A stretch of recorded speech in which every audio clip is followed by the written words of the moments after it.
The moment my daughter-in-law pointed at me and told the security guards to remove me from my own son's company event, I thought the worst pain in my life had already happened. I was 67 years old, wearing the same navy dress I had worn to my husband's funeral, standing alone in a ballroom, filled with wealthy investors and flashing cameras. My son, Michael, looked at me, but said nothing. "Please escort her outside," Olivia said loudly. "She's making our guests uncomfortable." The guards began walking toward me. I reached for my purse, ready to leave before my tears fell. But before either man touched my arm, a chair scraped against the marble floor. Then another. And another. One of the most powerful investors in the room slowly stood up and said, "If Nancy Whitaker leaves, we all leave." Nobody in that ballroom knew what was about to happen next. Before we continue, please subscribe to Truth and Dignity Stories. Like this video, and tell me in the comments, have you ever been judged by your appearance or made to feel invisible by people you once sacrificed everything for? Your story may help someone else feel less alone. 3 years had passed since my husband, Richard Whitaker, died.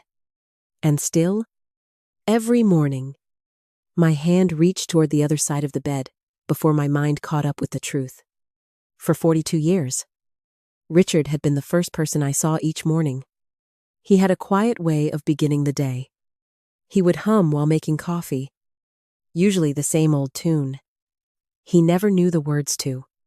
Then he would sit by the kitchen window with the newspaper spread open in front of him, wearing his robe and glasses, sunlight resting on his silver hair. After he died, the silence in that kitchen changed shape. It was no longer peaceful. It was heavy. I still lived in the small house we bought when Michael was 6. It had white siding, a narrow front porch, and a rose garden Richard had planted because he said every home needed something beautiful that asked for patience. The house was not fancy. It did not have a lake view, a gated entrance, or marble floors, but it had a life inside it. There were pencil marks on the kitchen doorframe, showing Michael's height from every birthday between age 6 and 18. There was a dent in the hallway wall from the time he tried to ride his skateboard indoors. There was Richard's old leather chair in the living room, worn smooth at the arms from decades of Sunday afternoons. People told me I should sell.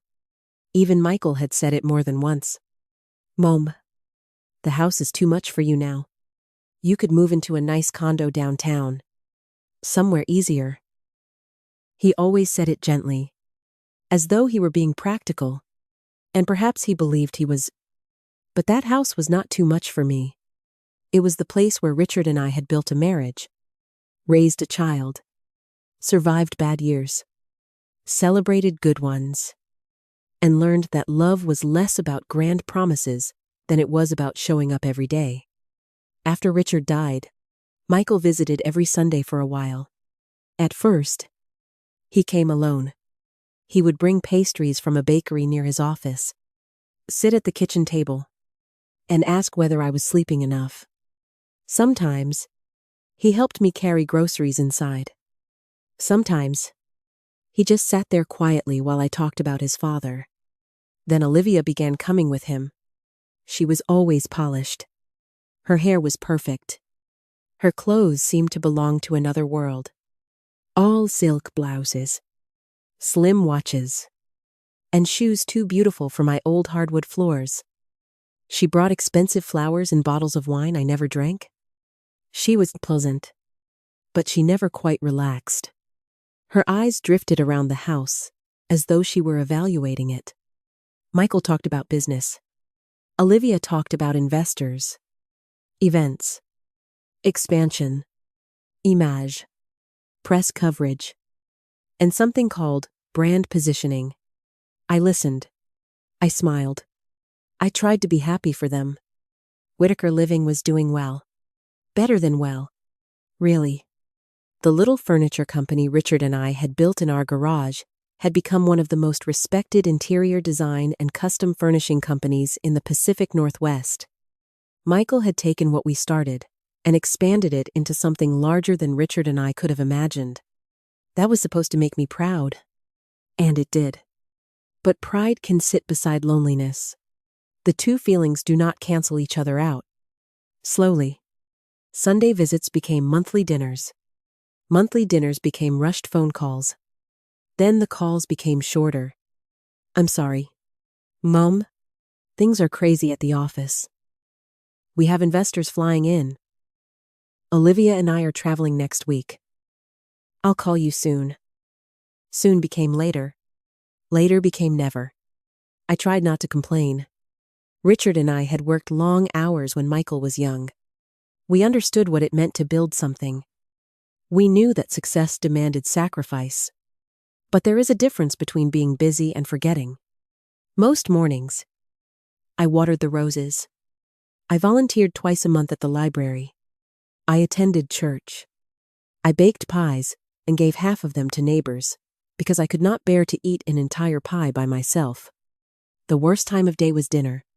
For 40 years, I had cooked for Richard and Michael. I knew exactly how Richard liked his chicken, how Michael liked his mashed potatoes, and how to make enough food for unexpected guests.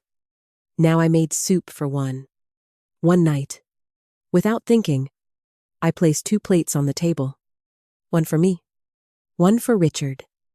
I stood there, staring at that empty chair, until I could not hold myself together anymore. The loneliness of widowhood does not always arrive like a storm.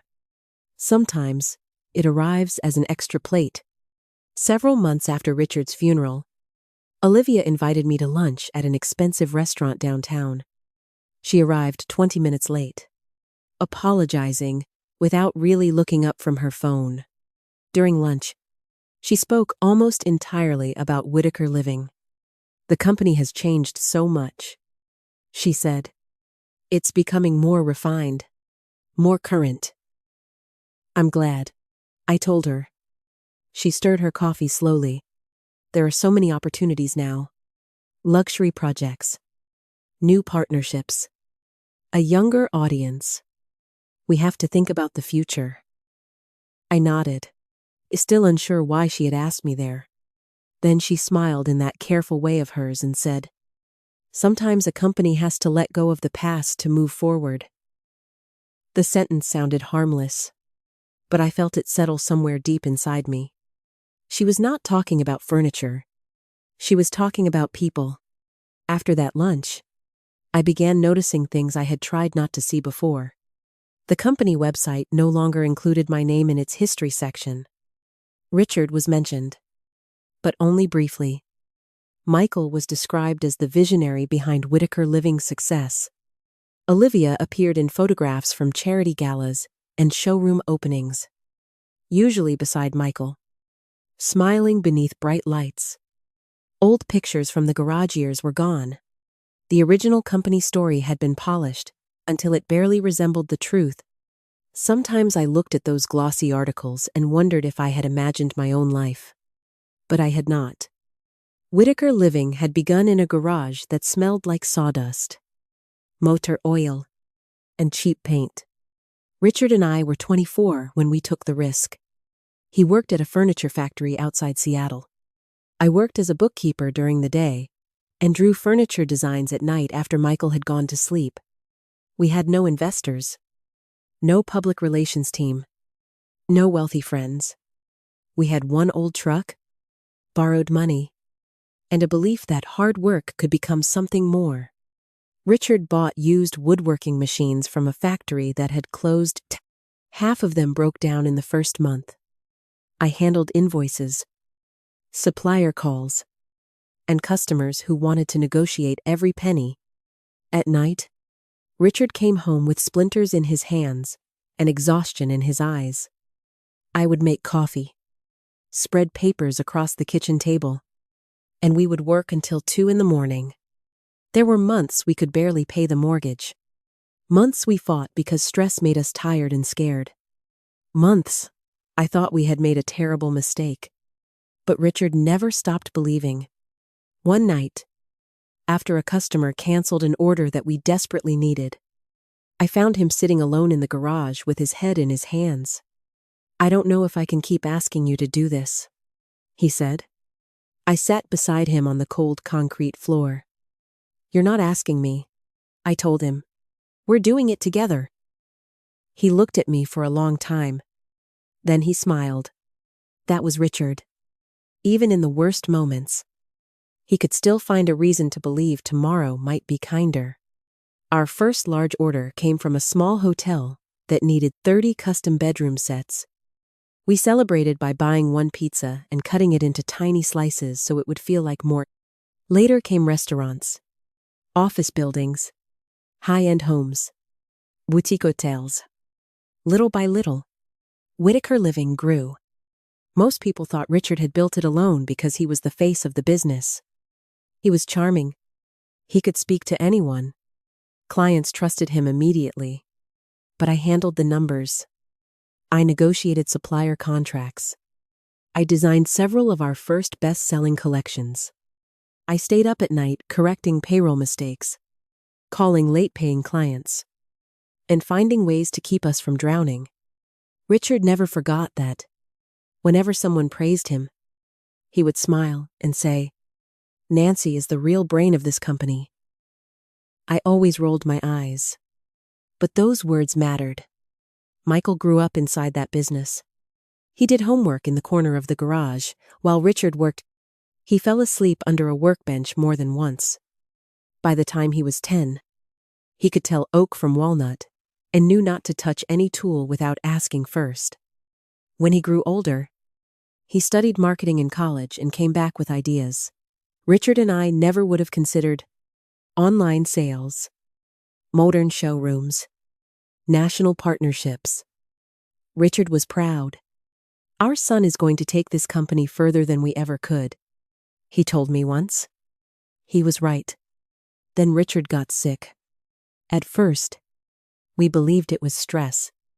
He was tired all the time. He lost weight. Food made him nauseous. Then came the tests, the specialist appointments, the long pauses in doctors' offices. Pancreatic cancer. Stage 3. After that, the company stopped mattering the way it once had. I stepped away from my work almost completely. Michael had already become president, and he assured us everything was in good hands. My place was beside Richard. For nearly 3 years. I drove him to treatments, sat beside his hospital bed, held his hand during the nights when pain made sleep impossible, and read him old newspaper articles when he was too tired to speak. Olivia entered Michael's life during that period. At first, I liked her.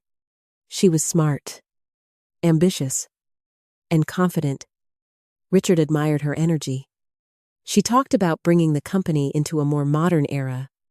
New clients, better branding, more visibility. "She'll push Michael," Richard said once. "That may be good for him." And in some ways, it was. But after Richard died, the changes came faster. The old photographs disappeared from the lobby. Richard's original workbench was removed from the headquarters display. Some of my furniture designs were renamed and presented as part of a new heritage collection, without any mention of who had drawn them on a kitchen table 30 years earlier. The first time I visited headquarters after Richard's funeral, the receptionist did not recognize me. "Do you have an appointment?" she asked politely. I smiled, because I did not know what else to do. "No," I said. "I used to work here."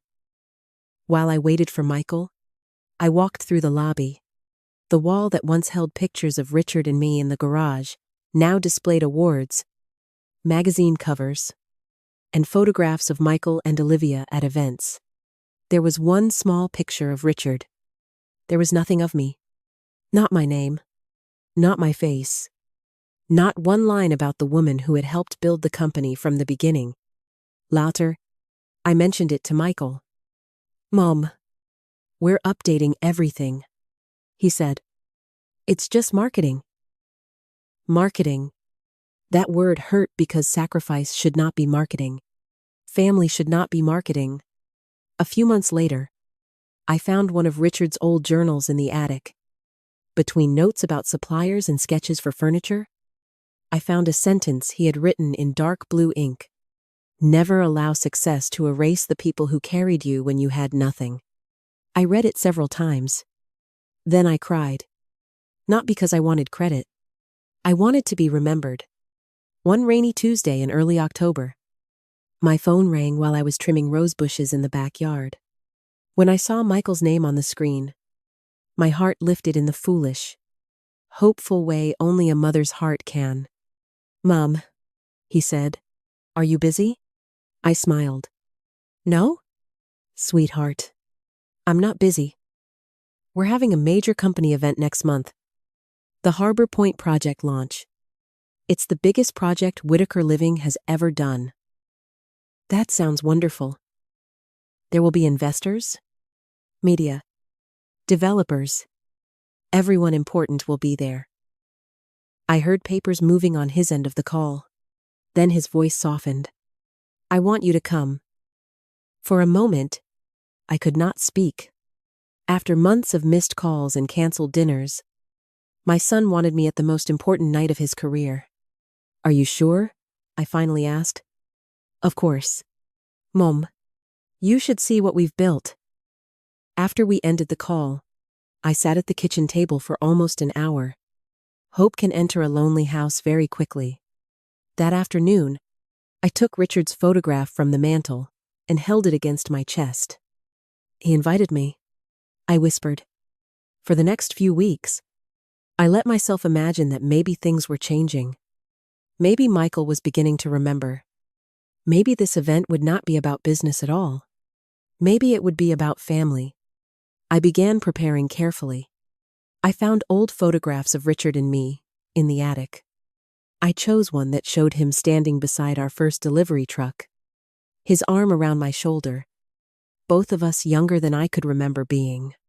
Then I found Richard's pocket watch. It had belonged to his father. Richard carried it every day until his hands became too weak during his illness. Before he died, he had placed it in my palm. "Give this to Michael one day," he told me, "when he needs to remember where we started." For 3 years, I had kept it inside a wooden box. Now, I knew the Harbor Point launch would be the right time. I had the silver cleaned. The jeweler polished away the tarnish, but left the small scratches on the back. "Those marks are part of its story," I told him. A week before the event, Olivia called. "Nancy, I wanted to make sure you received the invitation." "Yes, I did. Thank you. The event is very formal," she said. "There will be major investors, photographers, media." "I understand. The dress code is black tie." Something in her voice made the words feel less like information and more like a warning. Later that evening, I opened my closet. Most of my formal clothes belonged to another time. Church dresses, holiday outfits, the dark dress I had worn to Richard's funeral. Then I saw the navy dress. Simple, elegant, not expensive. Richard had always loved it. I ran my hand over the fabric and remembered him smiling at me before an old company dinner, telling me I looked beautiful even when I had complained that I had nothing fashionable to wear. I decided to wear it. The day of the Harbor Point launch arrived cold and wet. Seattle rain tapped against my windows as I pinned my hair back, put on a pair of pearl earrings, and slipped Richard's pocket watch into my purse. Before leaving, I stood in front of the hallway mirror. For a second, I barely recognized myself. Not because I looked old. I had made peace with aging. But because I looked hopeful. And hope can be dangerous when you have spent years learning how to survive disappointment. I drove downtown through the rain, parked near the hotel, and walked beneath the covered entrance toward a ballroom filled with light. Through the glass doors, I could see men in tailored suits, women in gowns, cameras flashing. servers carrying trays of champagne. I took a breath. Then I tightened my hand around my purse. Inside was Richard's watch. Inside was every memory of the life we had built. And I had no idea that within the next hour, my daughter-in-law would look directly at me in front of a room full of strangers and decide I did not belong there.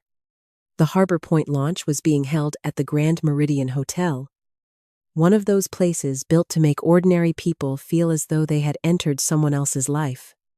The lobby smelled of polished stone, lilies, and expensive perfume. A chandelier hung above the entrance like a frozen waterfall.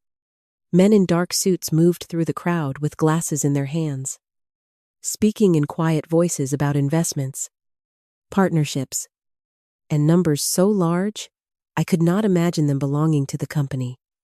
Richard and I had started with one borrowed truck. I stood just inside the ballroom doors for a moment, adjusting the strap of my purse. I had expected someone to greet me, perhaps Michael, perhaps Olivia. Instead, a young woman at the registration table looked down at her tablet and said, "Name? Nancy Whitaker." She paused. Her fingers stopped moving. Then she looked at me again, polite but confused. "Are you with the Whitaker family?" I smiled, though something inside me tightened. "Yes," I said. "I am Michael Whitaker's mother." Her expression changed immediately. "Oh, I'm sorry." "Of course. Welcome, Mrs. Whitaker." She handed me a small name badge. It read, "Nancy Whitaker Guest." I stared at that word for a moment. Guest. Not founder. Not family. Not even mother. Just guest. I told myself it did not matter. I slipped the badge onto my dress and walked into the ballroom. The room was enormous. Floor-to-ceiling windows looked out over the rainy city. Screens on either side of the stage displayed sleek images of Harbor Point. Glass towers, furnished apartments, modern kitchens, elegant living rooms. Across the top of every screen was the same phrase: Whitaker Living, building the future. I looked for Richard's name. I looked for any sign of the garage, the workbench, the old truck, the years we had spent struggling to keep the lights on. There was nothing, only the future. No past. Nuus? A server passed with champagne. I took a glass, mostly because I needed something to hold. Then I saw Michael. He stood near the stage with Olivia, surrounded by several investors. He looked handsome in a black tuxedo, older than I remembered him being. More tired, too. His hair had begun to gray near his temples. For a second, I saw the little boy who used to sit on Richard's shoulders and beg us to let him stay up past bedtime. I started toward him, but Olivia noticed me first. Her smile appeared quickly, but it never reached her eyes. "Nancy," she said, "you made it." "I wouldn't miss it," I answered. She leaned forward and kissed the air near my cheek. "You look nice." It was not a compliment. Not really. I looked down at my navy dress. "Thank you." Michael turned at the sound of my voice. His face softened. "Mom." For 1 second, he looked genuinely happy to see me. He hugged me quickly, one arm around my shoulders, the other still holding his phone. "I'm glad you came." "I'm proud of you," I told him. His eyes flickered toward the stage. "Tonight is important." "I know." Before I could say more, a man with silver hair approached. Michael immediately straightened. "Edward," he said, "I'm so glad you could make it." The man shook Michael's hand, then looked at Olivia. "Mrs. Whitaker." Olivia smiled brightly. "Edward, this is my mother-in-law, Nancy." There was the slightest pause before she added the words, "My mother-in-law, not co-founder." Not the woman who had built the company beside Richard. The older man studied my face carefully. Then he smiled. Nancy Whitaker, he said. I have heard that name for years. I was surprised. You have? Of course. Richard spoke about you every chance he got. My throat tightened. This man remembered. Before I could respond, Michael's phone buzzed. He glanced down at the screen. I'm sorry, he said. I have to take this. Edward. I'll be right back. Then he was gone. Olivia followed him with her eyes before turning back to me. Edward is one of our largest investors, she said. Tonight needs to go perfectly. I understand. She looked around the room. There are reporters here. Important clients. People who have certain expectations. I waited. Her expression remained pleasant, but her voice changed. I just want to make sure you're comfortable. I am comfortable. Good, she said. The seating is toward the back. I blinked. The back? Yes. We have a table reserved for family and friends. I looked across the room. The table was near the far wall, partly blocked by a large floral display. From there, I could barely see the stage. It was not where family sat. It was where people were placed when no one wanted them to be noticed. For a moment, I thought about telling Olivia that I did not care where I sat. I thought about taking the easy path, as I always had. But then I remembered Richard's journal. Never allow success to erase the people who carried you when you had nothing. I lifted my chin. I think I'll stand for a little while, I said. Olivia's smile tightened. Of course. She walked away. I stayed near one of the large windows, watching rain slide down the glass. Below us, car lights moved through the streets. Blurred by the storm, I opened my purse and touched the pocket watch. I had planned to give it to Michael privately before the presentation. Maybe after he spoke. Maybe once the crowd had gone. But now I was no longer sure. A woman in a gold dress stopped beside me. Excuse me, she said. Are you with the company? Yes, I answered carefully. I was. For many years. She glanced at my badge. Oh, you're a guest. The way she said it made my stomach sink. I'm Michael Whitaker's mother. Her face brightened with surprise. Oh, I didn't realize he had family here. Before I could reply, she added, I thought Olivia was part of the original company story. For a second, I could not breathe. I did not blame her. She had only repeated what she had been shown. No, I said quietly. Olivia came later. The woman seemed embarrassed. I'm sorry. I didn't mean. It's all right. But it was not all right. It was the kind of hurt that did not show on your face. The kind you carried quietly, because making a scene would only make people call you sensitive.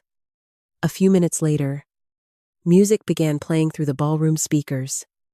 Guests moved toward their tables. The lights dimmed. A spotlight settled on the stage.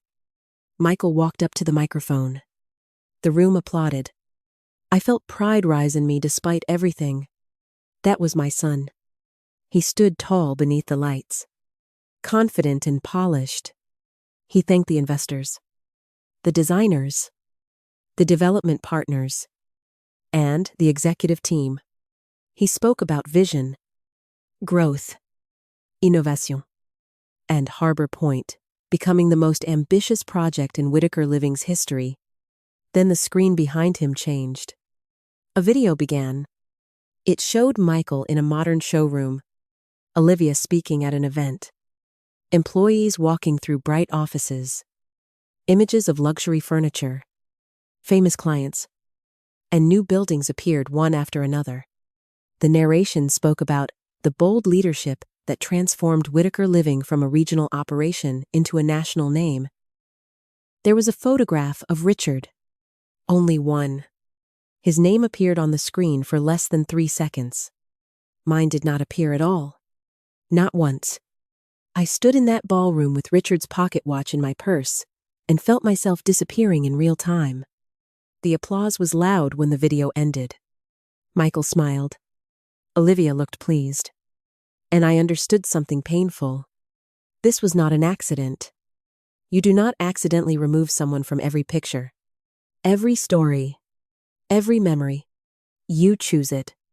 After the presentation, guests stood and began moving around again. Michael was immediately surrounded by people congratulating him. I watched him from a distance, waiting for a moment when he might look toward me. He did not. Olivia came over instead. Nancy, I think it might be better if you sit down now. I'm fine. You've been standing for a while. I said I'm fine. Her smile faded just slightly. A man nearby glanced at us. Olivia lowered her voice. Please don't make this difficult. The sentence startled me. I'm not making anything difficult. Olivia. Tonight is not about old misunderstandings. I looked at her. Old misunderstandings? She sighed, as though I had disappointed her. The company has grown. We have to present ourselves in a way that makes sense to the people investing in our future. And I don't make sense? That is not what I said.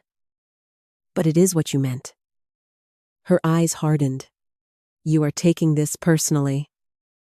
I almost laughed. How could I not?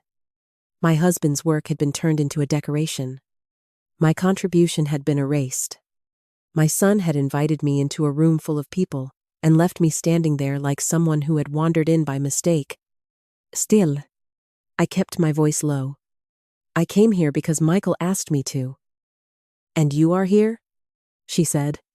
Isn't that enough? No. It was not enough. Not anymore. I looked across the ballroom and saw Michael laughing with a group of investors. He looked free, confident, untouched by the conversation happening only a few feet away. I wanted to walk over to him. I wanted to tell him everything, but I was afraid of what he might say. Or worse, afraid that he might not say anything at all. Olivia took a breath and softened her expression again. Please, Nancy, go sit at the family table. It will be easier for everyone. That phrase stayed with me. Easier for everyone. I thought of all the years I had made myself smaller, so things could be easier for everyone else. I thought of missed calls, forgotten birthdays, edited photographs, polite insults, and the empty space beside my name. Then I looked at Olivia and said, No. Her face changed. Not dramatically. Just enough. You're refusing? I'm standing here. This is a professional event. Yes, I said. For a company I helped build. She stared at me. For a moment, the noise of the ballroom seemed to fade around us. Then she stepped closer.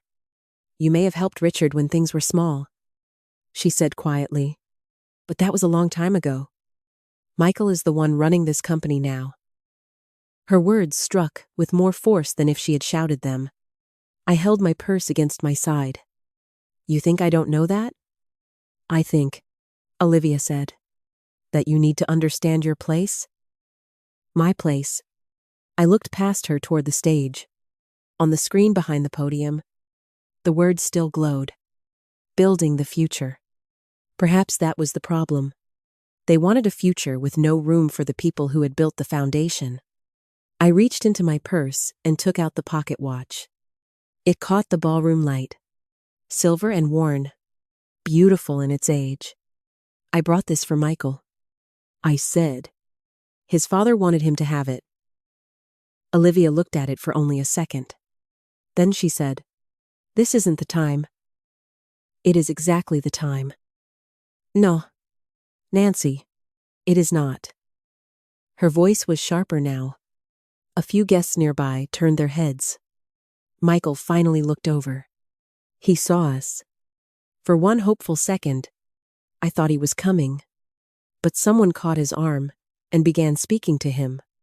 He glanced in our direction again, uncertain, then turned back to the investor. He did not come. Olivia saw it too, and something in her expression told me she had just realized she could push harder. She raised her voice enough for the nearest people to hear. "Nancy, you're upsetting our guests." I stared at her. "I'm upsetting them? You're causing a scene? I am standing here holding my husband's watch. You're making this about yourself." The cruelty of that sentence was almost quiet. That was what made it worse. I looked around the ballroom. A few people were watching us now. Some looked uncomfortable. Some looked curious. Most looked away. I wished Richard were there. Not to fight for me, just to put his hand in mine. Then, Olivia turned toward a hotel staff member standing nearby. "Could you ask security to come over?" My breath caught. "Olivia," I said, "don't do this." But she had already made the decision. 2 security guards began walking toward us from the entrance. Michael noticed them. This time, he stepped away from the investors. "Olivia?" he called out. She turned toward him, her face instantly composed. "Nancy is having a difficult moment," she said. I looked at my son. He looked at me. And in that long, terrible second, I waited for him to say my name. To say, "That is my mother."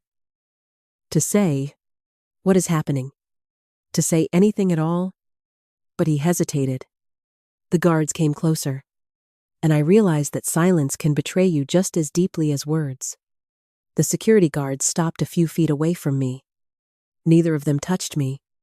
One looked at Olivia. The other looked at Michael. "Is there a problem here?" the taller guard asked. Olivia answered before I could do. "This guest is distressed. We need her escorted out quietly." Guest. That word again. I looked at Michael. "Is that what I am?" I asked him. "A guest?" His face went pale. "Mom, nobody is saying that." Olivia turned sharply toward him. "Michael, please. There are people watching." "Yes," I said. "There are." The taller guard shifted uncomfortably.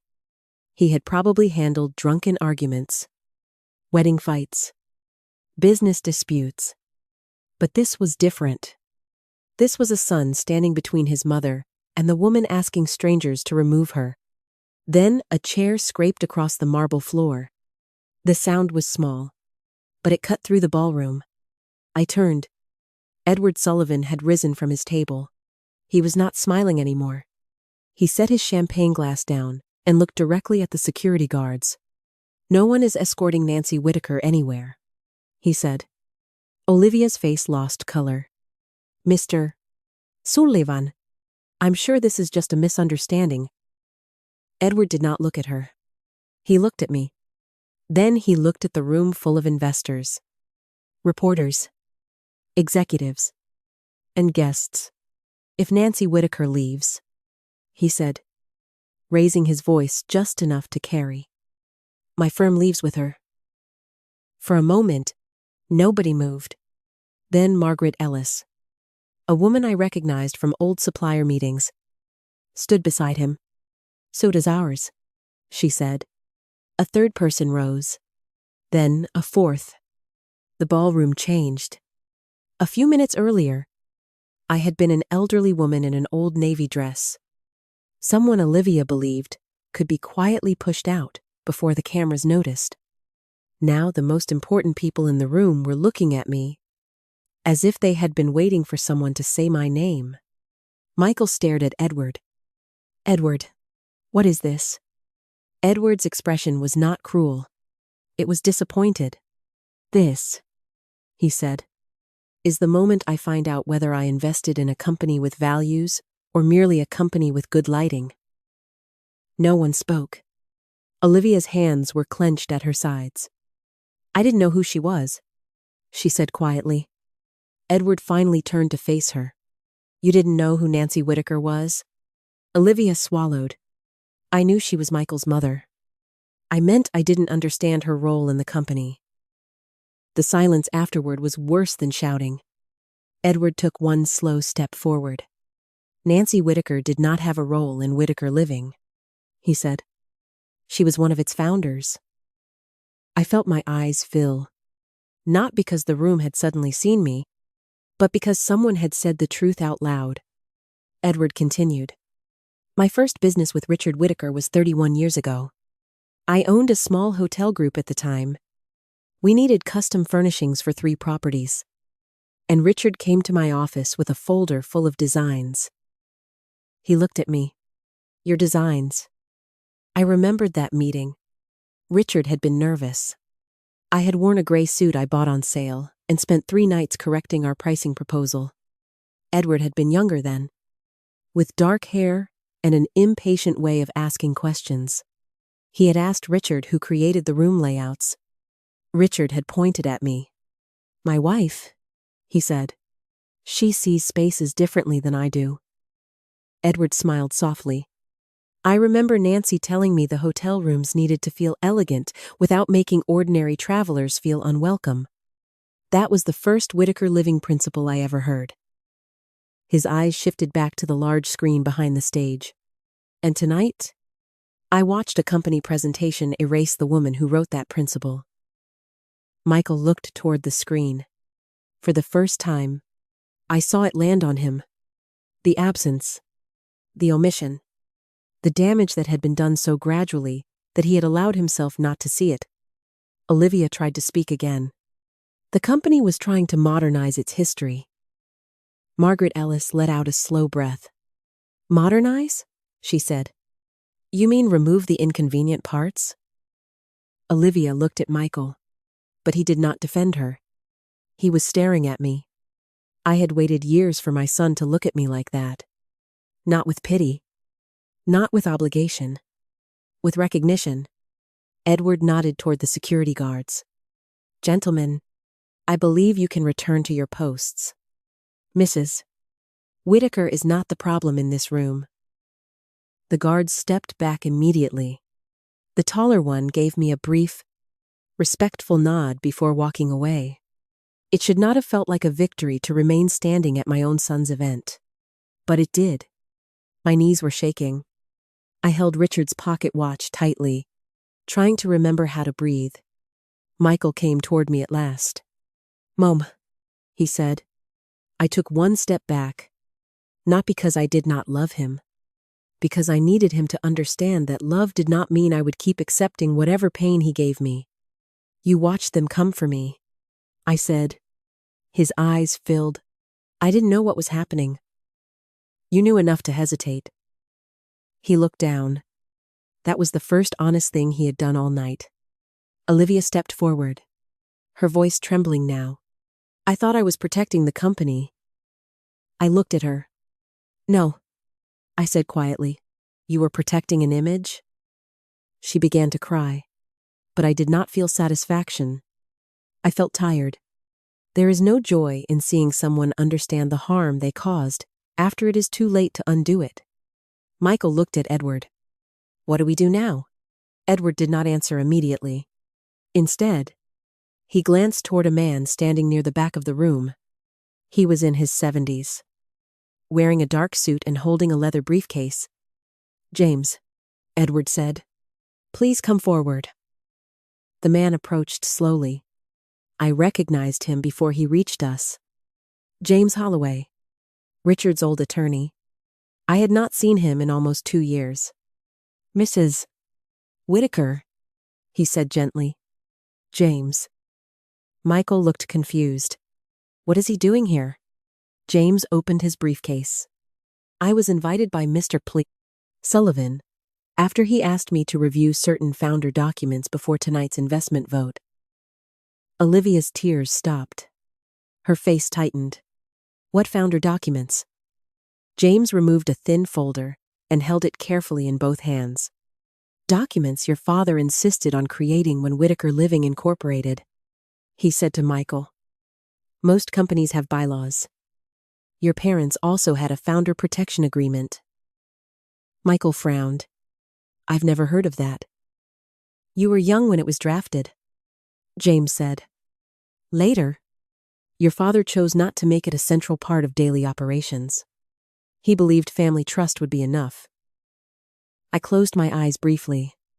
That sounded like Richard, always trusting that love would do what paperwork could not. James continued. The agreement does not give Nancy operational control over the company. It was never meant to, but it does preserve two things: her permanent status as co-founder and her right to approve any official use, revision, or removal of the company's founding history. Olivia stared at him. That cannot be enforceable. James looked at her calmly. It is part of the company's corporate records, an intellectual property licensing arrangement. Some of the early Whitaker designs, brand archives, and founder materials are held through a family trust, created by Richard and Nancy. I felt Michael's eyes turn toward me. I had never hidden the truth from him, but I had not spoken about the trust much after Richard died. The documents were painful. They belonged to a future I had not wanted to imagine. James opened the folder. Several months ago, the trust administrator received a request from Whitaker Living's legal department. The request sought permission to use selected archival images and historical materials for the Harbor Point campaign. Michael's face changed. He looked at Olivia. What request? Olivia said nothing. James placed a copy on the table beside us. I contacted Mrs. Emmon. Whitaker, because the request contained a proposed revised company history.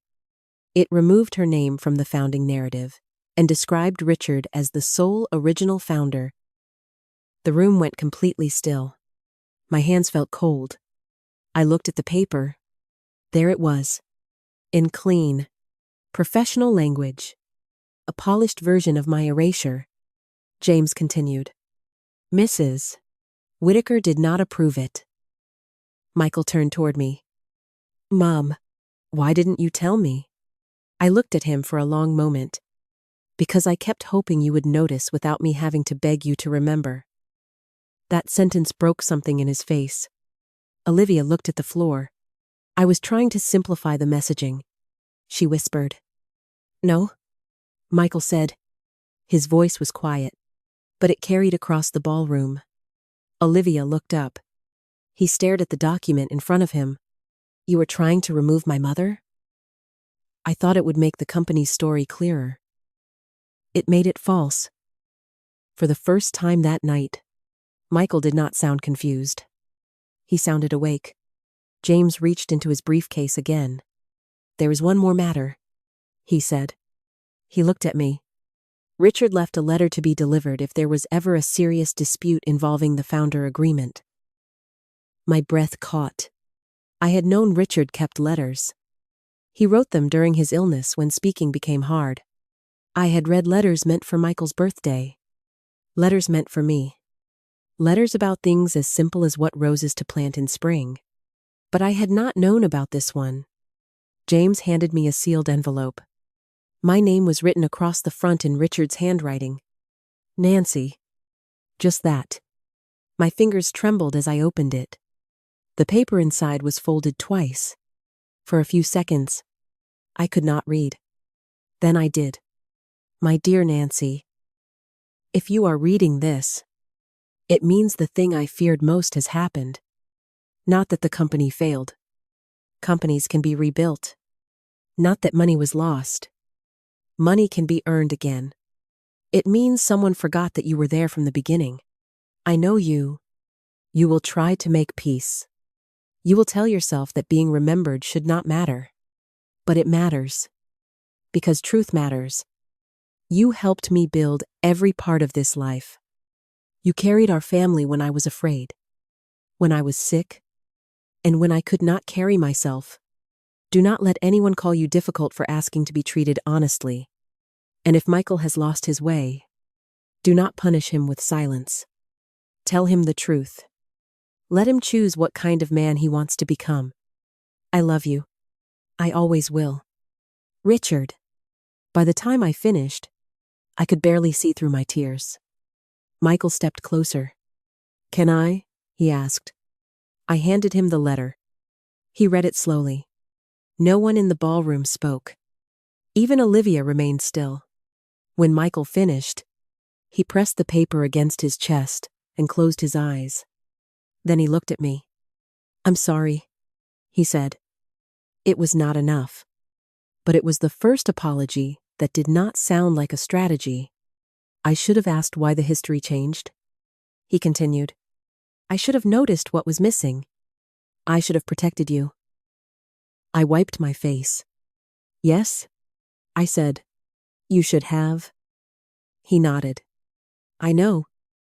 Edward stepped forward. "The investment vote will not proceed tonight." A murmur moved through the room. Michael looked at him. "Edward." "No," Edward said.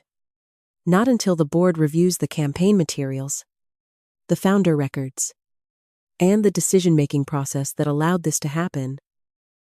He looked at Olivia. "And not until there are consequences for whoever submitted a false version of the company's history." Olivia's face crumpled. "I'll resign," she said. Michael looked at her. For a moment, I thought he might immediately agree. Instead, he spoke with a sadness I had not expected. "You need to step away from your executive role while the board conducts its review." Olivia nodded slowly. "You're right." Then she turned to me. "Nancy, I am sorry." Her voice was no longer polished, no longer controlled. "I was ashamed of where the company began because I thought people with money would see it as small. I was wrong. I treated your life like something that needed to be hidden." I looked at her for a long time. "An apology is a beginning," I said, "not an ending." She nodded, tears running down her face. "I understand." The weeks that followed were not easy. There was no magical morning when everyone woke up healed.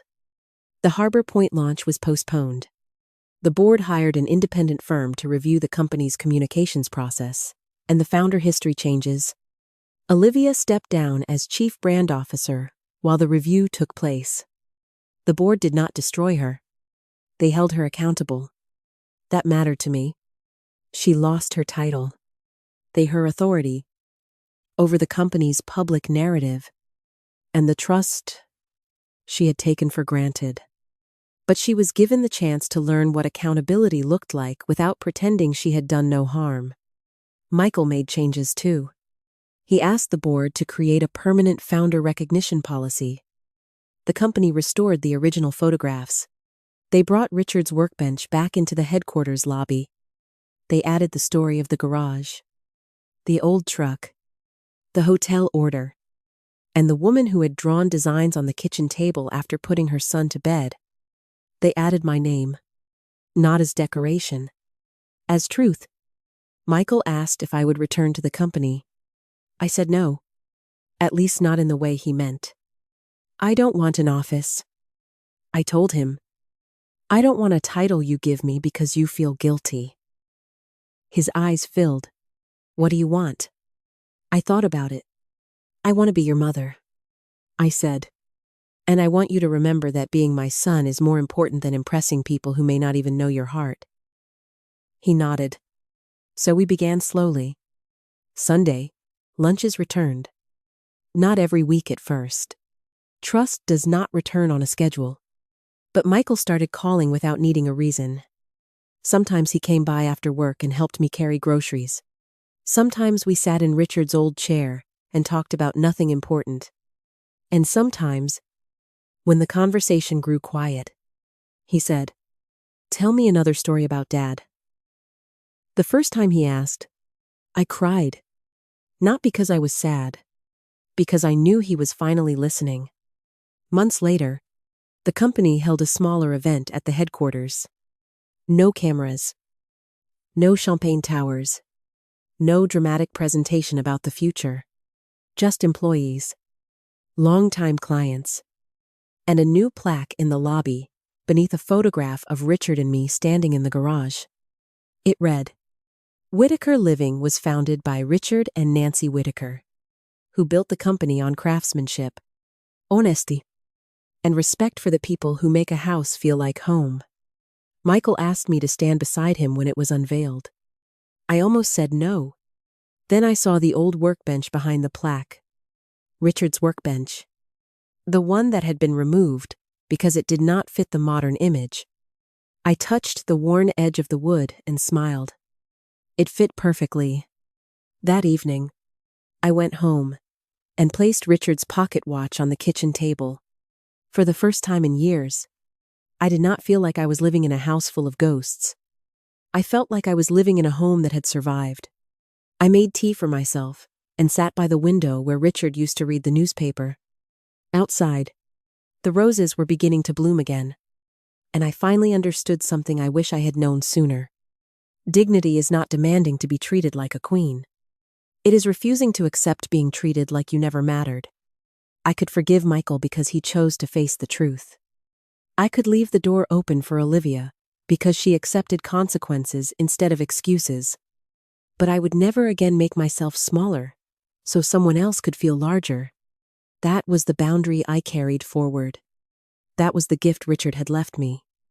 And that was the truth I had finally learned to protect.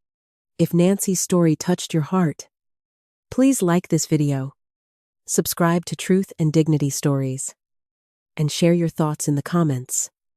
What would you do if your own family tried to erase your sacrifices or make you feel invisible? Tell us where you're watching from. And remember, your dignity is not something anyone else gets to take away.